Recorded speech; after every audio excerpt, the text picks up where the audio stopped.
Stéphane Poiroux, bonsoir. Bonsoir. Alors là, on est au Marronnier, c'est un partenaire de la course en nature. La course en nature qui aura lieu dimanche 8 mars. Donc ça va arriver très très vite pour la 3e édition.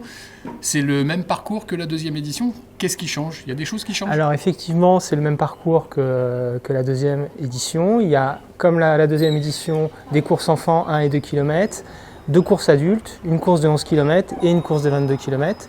Et la nouveauté en termes de format, c'est la marche, puisque pour cette année, pour la première fois, il y aura une marche de 11 km sur le même parcours que la course en fait. Une marche nordique? Une marche normale. Les gens peuvent le faire en nordique ou en tranquille ou en famille. Voilà. L'idée, c'était, comme on veut faire un événement sportif qui rassemble plus de Courçonnais et de Charentais-Maritimes, c'était de proposer aussi un format sur lequel tout le monde puisse participer en fait. Bon, et alors, 1000 participants ou on n'en est pas loin? Alors on est à 812 participants aujourd'hui, donc je pense qu'on sera entre 900 et 950 participants le jour de la course. C'est un record, non? Oui, c'est un record. Donc ça veut dire que la course en nature... Je pense que chaque année, en fait, on se fait connaître, et puis c'est une course qui plaît, avec une bonne ambiance, des bénévoles sympas, donc les gens ont envie de revenir. Et puis ce format course nature, donc dans la forêt, il y a toujours un petit peu de boue, donc là on va être gâtés, je pense, au niveau de boue cette année. Ça plaît aux gens. Et puis on a une orientation aussi course éco-responsable, je pense qu'il y a beaucoup de gens qui se reconnaissent de plus en plus dans ces valeurs-là, dans une course propre, sans plastique, avec une sensibilisation de tous les citoyens sur la nécessité de préserver la nature, parce qu'on en profite pour courir, donc c'est bien de courir dans un environnement qui est propre. Bon, puis effectivement, il y a quand même pas mal de choses cette année à la course en nature. Donc, c'est, vous le disiez, une course labellisée, Trail Runner Foundation. C'est quoi Trail Runner Foundation? Alors, Trail Runner Foundation, c'est une association en fait, qui a comme objectif de sensibiliser les sportifs, coureurs et puis aussi les organisateurs de courses à la nécessité de préserver l'environnement et de faire les choses proprement quand on fait une course, de ne pas mettre de plastique, de ne pas laisser le plastique dans la montagne ou dans la forêt.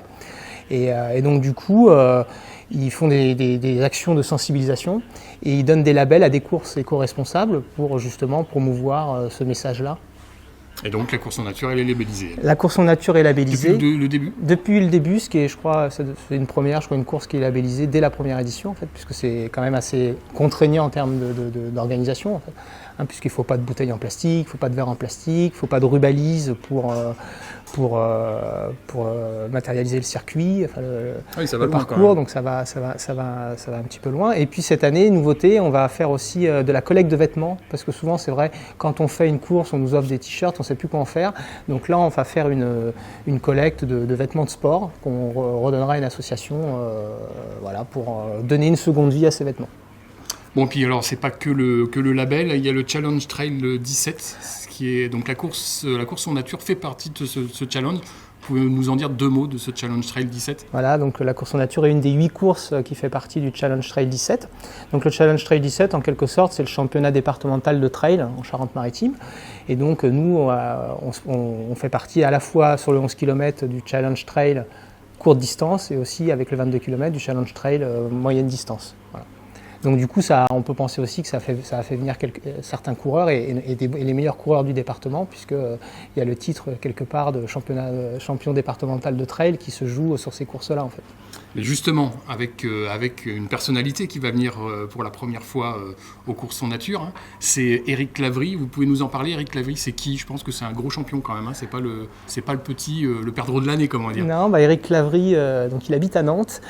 Alors c'est un multisport, il a fait du triathlon, il fait du trail, il fait aussi des courses de bitume, type 24 heures. Et il a été champion du monde de trail en 2011. Il a gagné des grands trails, alors pour les coureurs, la Saint-Élion, l'Éco-Trail de Paris. Il a fait des places d'honneur, 2 fois 4e sur la Diagonale des Fous. Alors quand on habite à Nantes, c'est pas tout à fait le même dénivelé que la Réunion. Il a dû faire 6e et 8e à l'UTMB, l'Ultra Trail du Mont Blanc, qui sont quand même des courses référentes au niveau mondial. Et puis il s'est mis au 24 heures là, il y a 2 ans. Donc le 24 heures, c'est vous courez sur du bitume, sur un circuit pendant 24 heures. Vous faites le plus grand nombre de kilomètres. Donc la première année où il a fait ça, il a été champion de France. Et la deuxième année, il a battu au championnat du monde le record de France. Il a fait 5e mondial avec 272 km, je crois. Voilà, donc, et cette année, il a comme objectif un petit peu fou de battre le record de la traversée des Pyrénées par le GR10. Donc, j'ai plus les chiffres en tête, mais je crois que c'est 850 km et 67 000 dénivelés positifs, 67 000 dénivelés négatifs. Donc il veut essayer de faire 10 jours.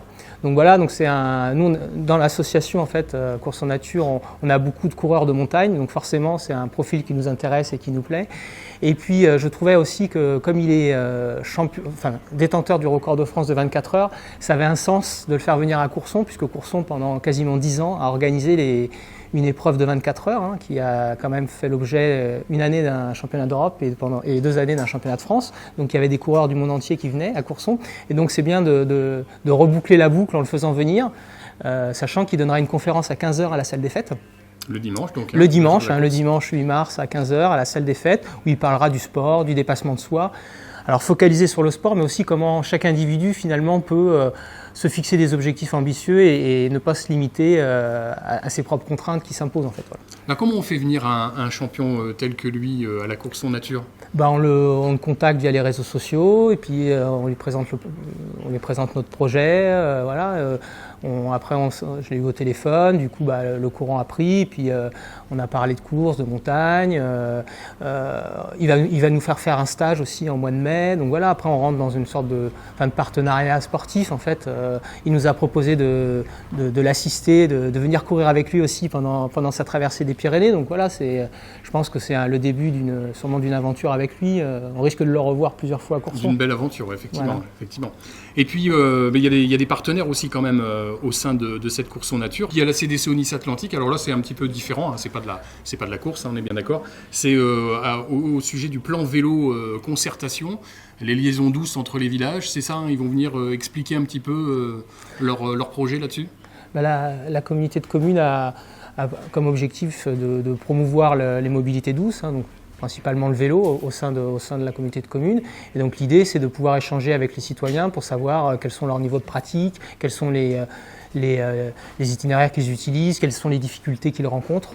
Et donc on trouvait que c'était aussi logique que cette opération-là soit à la course en nature, puisqu'on est une course, comme je le disais tout à l'heure, éco-responsable. Donc les mobilités douces, ça fait partie de tous les leviers à actionner pour vivre dans une nature un peu plus sympathique, ou qui reste sympathique.